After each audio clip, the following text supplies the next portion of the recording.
वैशाख की अक्षय तृतीया और द्वादशी की महत्ता। द्वादशी के पुण्यदान से एक कुतिया का उद्धार। श्रुतदेव जी कहते हैं, जो मनुष्य अक्षय तृतीया को सूर्योदय काल में प्रातः स्नान करते हैं और भगवान विष्णु की पूजा करके कथा सुनते हैं, वे मोक्ष के भागी होते हैं। जो उस दिन श्री मधुसूदन की प्रसन्नता के लिए दान करते हैं, उनका वह पुण्य कर्म भगवान की आज्ञा से अक्षय फल देता है। वैशाख मास की पवित्र तिथियों में शुक्ल पक्ष की द्वादशी समस्त पापराशि का विनाश करने वाली है। शुक्ला द्वादशी को योग्य पात्र के लिए जो अन्न दिया जाता है, उसके एक एक दाने में कोटि कोटि ब्राह्मण भोजन का पुण्य होता है। शुक्ल पक्ष को एकादशी तिथि में जो भगवान विष्णु को प्रसन्नता के लिए जागरण करता है, वह जीवन मुक्त होता है। जो वैशाख को द्वादशी तिथि को तुलसी के कोमल दलों से भगवान विष्णु की पूजा करता है। जो मनुष्य त्रयोदशी तिथि को दूध, दही, शक्कर, वेघी करता है, वह समूचे कुल का उद्धार करके वैकुंठलोक का अधिपति और शुद्ध मधु इन 5 द्रव्यों से भगवान विष्णु की प्रसन्नता के लिए उनकी पूजा करता है तथा जो पंचामृत से भक्तिपूर्वक श्रीहरि को स्नान कराता है, वह संपूर्ण कुल का उद्धार करके भगवान विष्णु के लोक में प्रतिष्ठित होता है।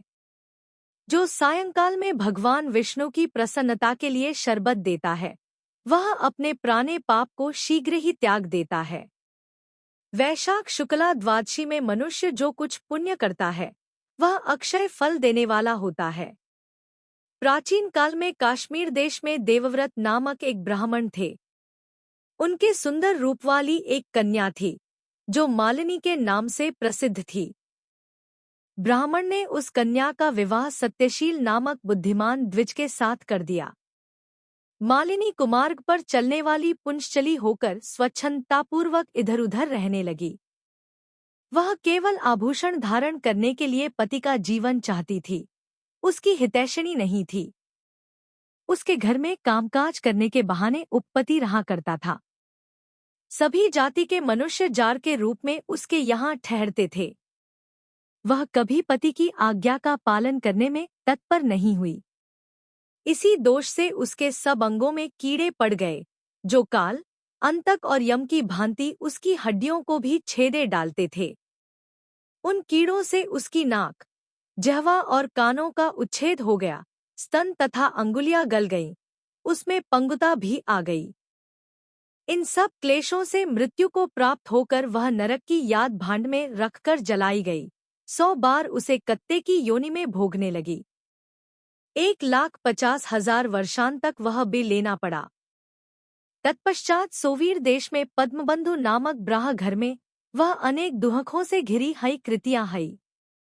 उस समय उसके कान, नाक, पूंछ और पैर कटे हुए थे, उसके सिर में की पड़ गए थे और योनि में भी कीड़े भरे रहते थे। राजन, इस प्रकार 30 वर्ष बीत गए। एक दिन वैशाख के शुक्ल पक्ष की द्वादशी तिथि को पद्मबंधु का पुत्र नदी में स्नान करके पवित्र हो भीगे वस्त्र से घर आया। उसने तुलसी की वेदी के पास जाकर अपने पैर धोए। दैवयोग से वह कुतिया वेदी के नीचे सोई हुई थी। सूर्योदय से पहले का समय था। ब्राह्मण कुमार के चरणोदक से वह नहा गई और तत्काल उसके सारे पाप नष्ट हो गए। फिर तो उसी क्षण उसे अपने पूर्वजन्मों का स्मरण हो आया। पहले के कर्मों की याद आने से वह कुतिया तपस्वी के पास जाकर दीनतापूर्वक पुकारने लगी, हे मुने, आप हमारी रक्षा करें। उसने पद्मबंधु मुनि के पुत्र से अपने पूर्वजन्म के दुराचारपूर्ण वृत्तांत सुनाए और यह भी कहा, ब्राह्मण, जो कोई भी दूसरी युवती पति के ऊपर वशीकरण का प्रयोग करती है, वह दुराचारिणी मेरी ही तरह तांबे के पात्र में पकाई जाती है। पति स्वामी है, पति गुरु है और पति उत्तम देवता है। साध्वी स्त्री उस पति का अपराध करके कैसे सुख पा सकती है? पति का अपराध करने वाली स्त्री सैकड़ों बार तिर्यक योनि, पशु पक्षियों की योनि में और अरबों बार कीड़े की योनि में जन्म लेती है। इसलिए स्त्रियों को सदैव अपने पति की आज्ञा पालन करनी चाहिए। ब्राह्मण, आज मैं आपकी दृष्टि के सम्मुख आई हूँ। यदि आप मेरा उद्धार नहीं करेंगे तो मुझे पुनः इसी यातनापूर्ण घृणित योनि का दर्शन करना पड़ेगा। आता विप्रवर, मुझ पापाचारिणी को वैशाख शुक्ल पक्ष में अपना पुण्य प्रदान करके उबार लीजिए। आपने जो पुण्य की वृद्धि करने वाली द्वादशी की है उसमें स्नान, दान और अन्न भोजन कराने से जो पुण्य हुआ है उससे मुझ दुराचारिणी का भी उद्धार हो जाएगा।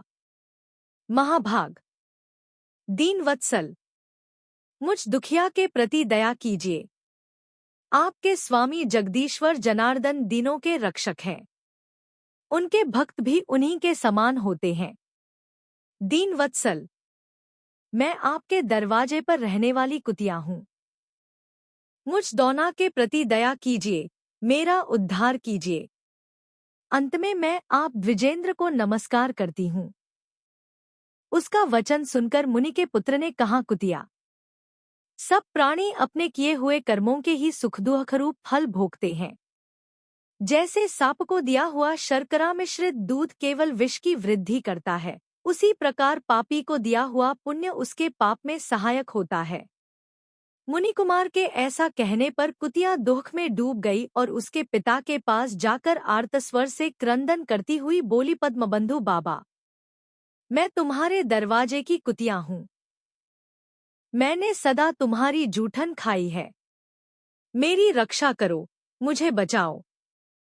गृहस्थ महात्मा के घर पर जो पालतू जीव रहते हैं उनका उद्धार करना चाहिए, यह वेदवेत्ताओं का मत है। चांडाल, कौवे, कुत्ते ये प्रतिदिन गृहस्थों के दिए हुए टुकड़े खाते हैं, अतः उनकी दया के पात्र हैं। जो अपने ही पाले हुए रोगादि से ग्रस्त एवं असमर्थ प्राणी का उद्धार नहीं करता वह नरक में पड़ता है, यह विद्वानों का मत है।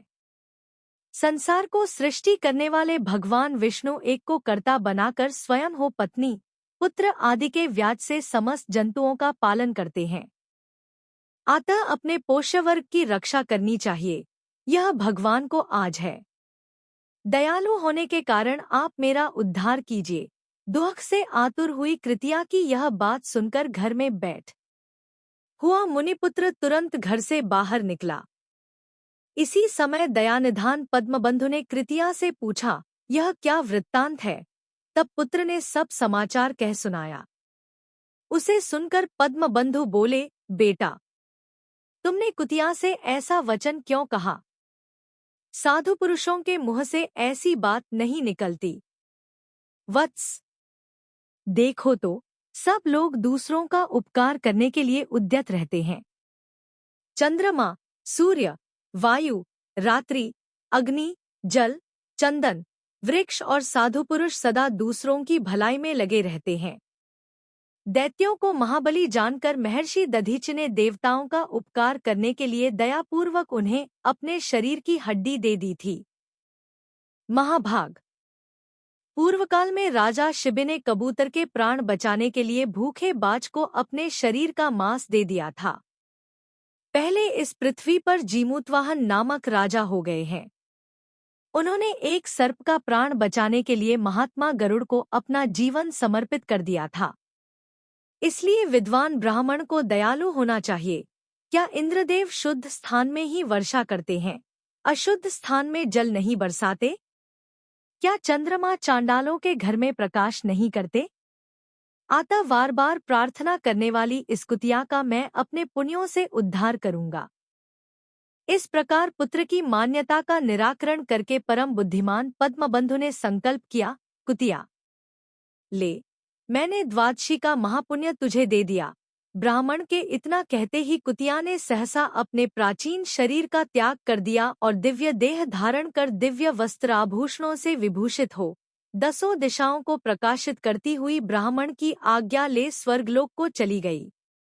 वहां महान सुखों का उपभोग करके इस पृथ्वी पर भगवान नर नारायण के अंत से उर्वशी नाम से प्रकट हुई।